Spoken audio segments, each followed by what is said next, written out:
বিয়ান সাহেবের এই রূপ পাকা ডালিম ফল, খাঁটি দুধের পিঠা রসে টলমল।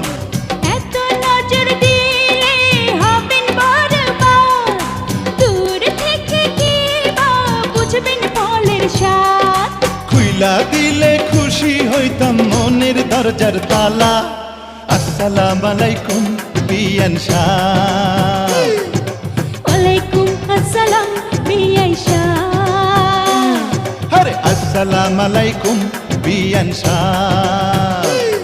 আরে ওয়ালাইকুম আসসালাম বিয়াই সাহেব। কেমন আছেন বিয়ান সাহেব? বুকে বড় জ্বালা, আর কিসের জ্বালা বিয়ান সাহেব? নয়া প্রেমের জ্বালা। কেমন আছেন বিয়ান সাহেব? বুকে বড় জ্বালা, কিসের জ্বালা